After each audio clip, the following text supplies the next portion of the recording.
కూటమి ప్రభుత్వం 7 నెలలు పూర్తయింది.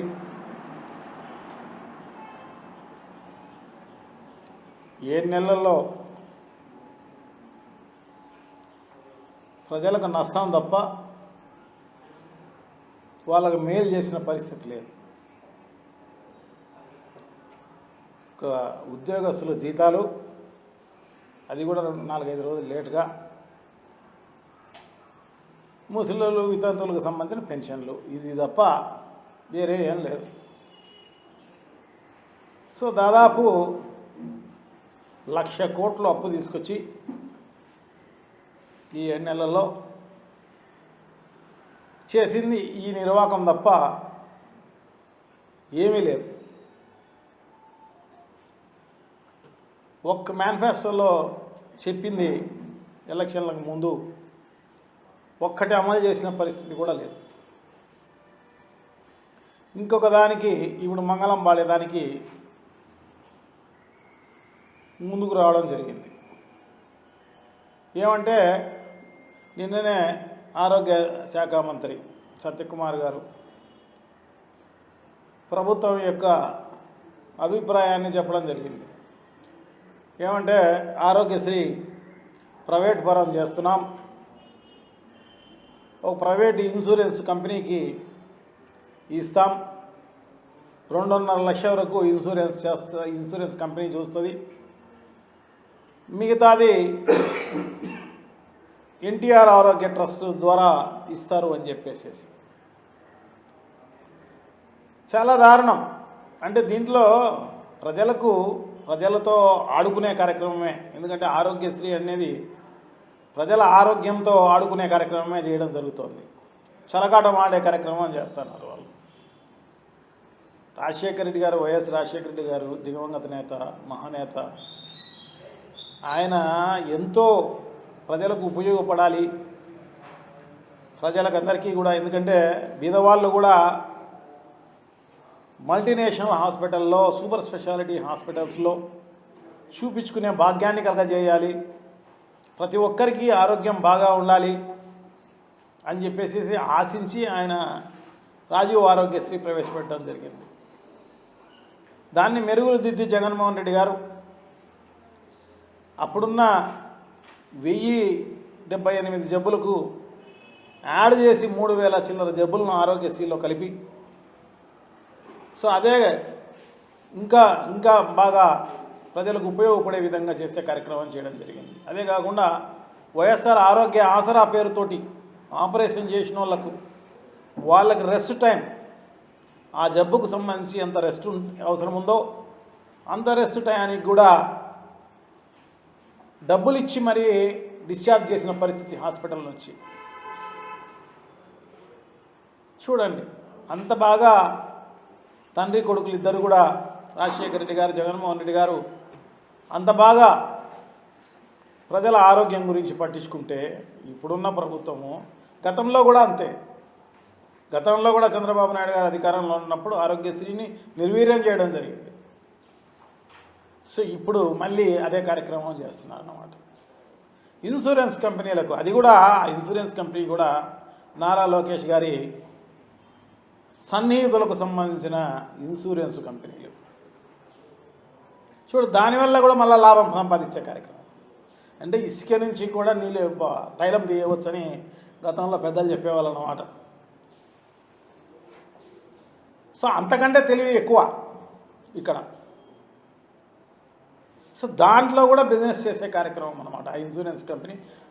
మన బినామీ కంపెనీ, సన్నిహితుల కంపెనీ. సో ఆ కంపెనీ ద్వారా కమిషన్లు వస్తాయి, డబ్బులు వస్తాయి.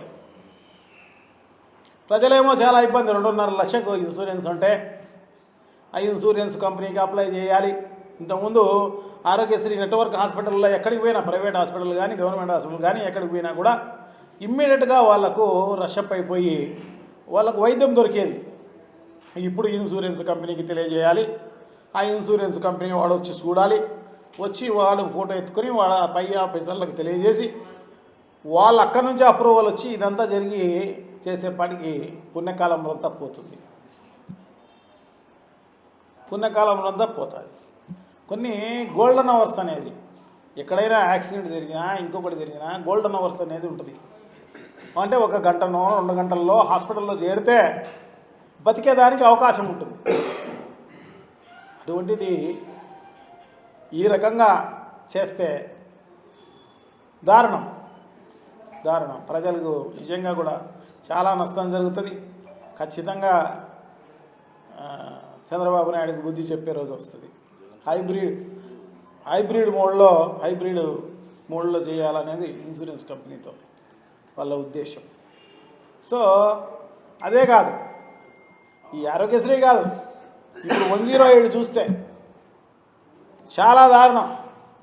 అంతకుముందు జగన్మోహన్ రెడ్డి గారు ఒక్కసారి జెండా ఊపి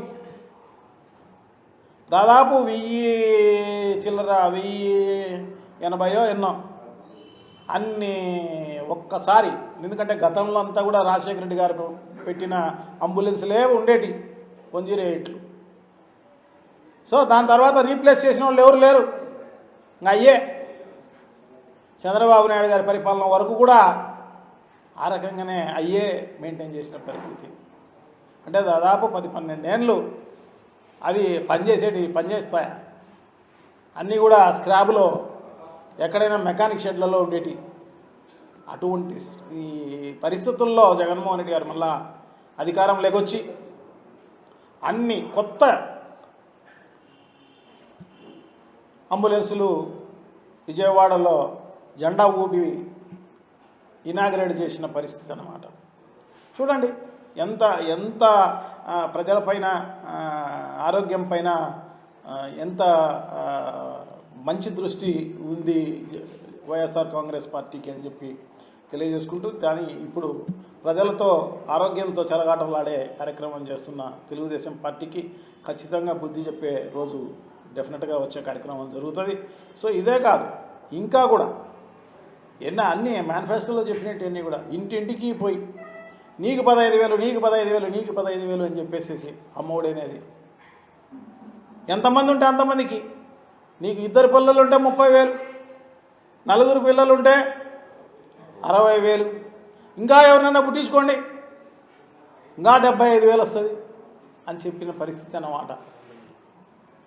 పెద్ద ఎత్తున ఇంటింటికి పోయి అటువంటిది ఈ సంవత్సరం లేదు అని చెప్తున్నారు అన్నమాట. చాలా దారుణం.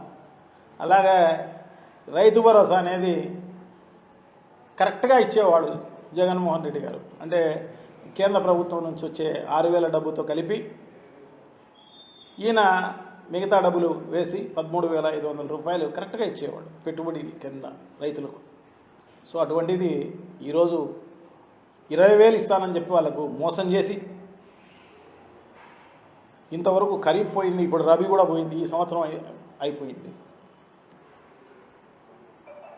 అంటే మొన్న ఎప్పుడో క్యాబినెట్ మీటింగ్లో చంద్రబాబు నాయుడు గారు అదేదో కేంద్రం నుంచి వచ్చే డబ్బులను బట్టి నెక్స్ట్ ఇయర్ చూద్దాంలే అని చెప్పేసి ఎంత వేగ్గా మాట్లాడే కార్యక్రమం.